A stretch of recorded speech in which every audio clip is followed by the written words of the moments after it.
Guys welcome to indiancoding.com। इस lecture में हम बात करेंगे एआई स्टैटिस्टिक्स के बारे में कि स्टैटिस्टिक्स के अंदर कैसे काम।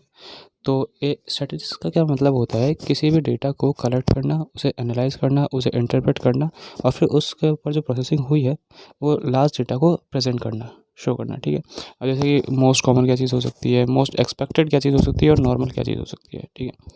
तो आगे चलते हैं हम। स्टैटिस्टिक्स में जो पहला टाइप आता है स्टैटिस्टिक्स का वो है इन्फरेंशियल स्टैटिस्टिक्स। तो अब इन्फरेंशियल में क्या होता है कि जैसे मान के चलिए कि आपने कोई भी डेटा लिया। अब आपने उस डेटा में से कुछ छोटे से पार्ट का सैंपल लिया और उसे एनालाइज किया। अब उस एनालाइज के हिसाब से आपने जो भी आपका रिजल्ट निकला, जो भी आउटकम आया आपका, उस सैंपल के बेसिस पे आपने उस पूरे जो डेटा है उसमें वही आउटकम प्रेजेंट कर दिया, उसी आउटकम को प्रेडिक्ट कर दिया। जैसे मानिए ये जो आपको ग्राफ दिख रहा है ब्लू एंड रेड में, ठीक है। तो ये जो ब्लू वाली है ये है पॉपुलेशन और ये रेड वाला है सैंपल। मतलब 100 में से परसेंट में से हमने 8% सैंपल लिया। ठीक है। अब उस 8% सैंपल को लेके हमने उसे एनालाइज किया, ठीक है, इंटरप्रेट किया और उसके ऊपर प्रोसेसिंग की। तो अब जो हमारा जो भी आउटकम आया, जो भी चीज़ हम कर रहे थे उसका जो भी आउटकम आया, हमने मान लिया कि जो टोटल बाकी की जो 92% पॉपुलेशन है उसमें भी यही आउटकम आएगा। ठीक है। तो ये होती है इन्फ्रेंशियल स्टैटिस्टिक्स। फिर आती है डिस्क्रिप्टिव। अब डिस्क्रिप्टिव का मतलब क्या होता है कि किसी भी ऑब्जर्वेशन को समराइज कर देना और फिर उसके बाद उसकी इन्फॉर्मेशन जो है उसे समझना। ठीक है। अब इसमें मतलब देखिए फॉर एग्ज़ाम्पल, जैसे कि कोई भी न्यूबॉर्न बेबी होता है, कोई भी बच्चा होता है, ठीक है, बर्थ लेता है। तो अब जो डेटा है उसके हिसाब से 100 में से 51 बच्चे लड़के हैं। ठीक है।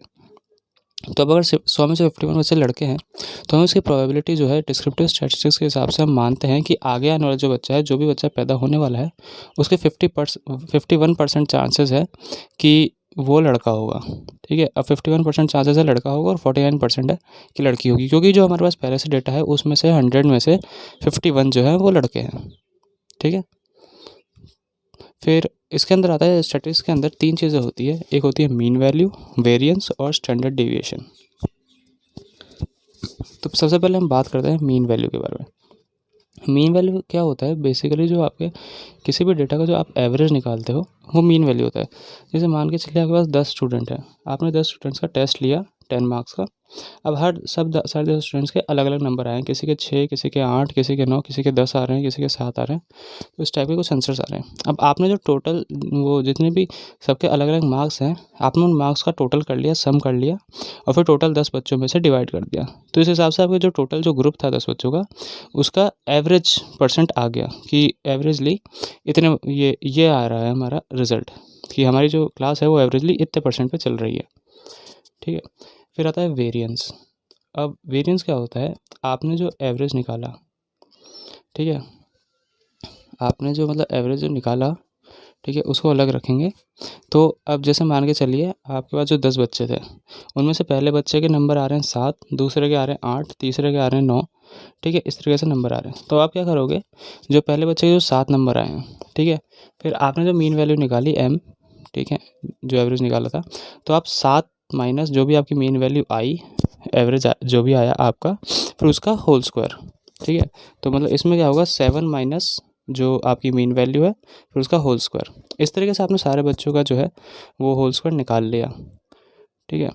उसके बाद क्या करेंगे आप कि हाँ, तो आपने जो सब सारे बच्चों का 10 के 10 बच्चों का वो इस तरीके से माइनस m करके होल स्क्वायर निकाल लिया।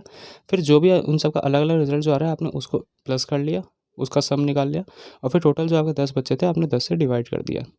तो वहाँ पे आपका निकल आएगा वेरिएंस। फिर आता है स्टैंडर्ड डेविएशन। स्टैंडर्ड डेविएशन में क्या होता है, हाँ, स्टैंडर्ड डेविएशन में क्या होता है कि जो भी आपका वेरिएंस निकल के आया है ना, फॉर एग्जांपल आपका वेरिएंस जो भी निकल के आया, मान के चलते आपका वेरिएंस निकल के आया 8 या 9 या फिर 88, 89, कुछ भी निकल के आया, कोई भी एक्स वैल्यू निकल के आई। तो अब उसमें क्या करेंगे, आप जो 10 का है वो आप उसमें 10 का वो मतलब जैसे 10 बच्चे थे ना, तो आपका जो भी वेरिएंस निकल के आया आप उसमें उसका स्क्वायर रूट कर देंगे। ठीक है। अब जैसे मान के चलिए आपका जो है वेरिएंस आ रहा था 64, तो उसके स्टैंडर्ड डेविएशन निकालने के लिए हमने 64 का स्क्वायर रूट कर दिया तो आंसर आ गया 8। ओके, तो आज के लिए बस इतना ही. Hope you got all the points in the lecture, and still if you have any queries you can put it in the Q&A section. Thank you.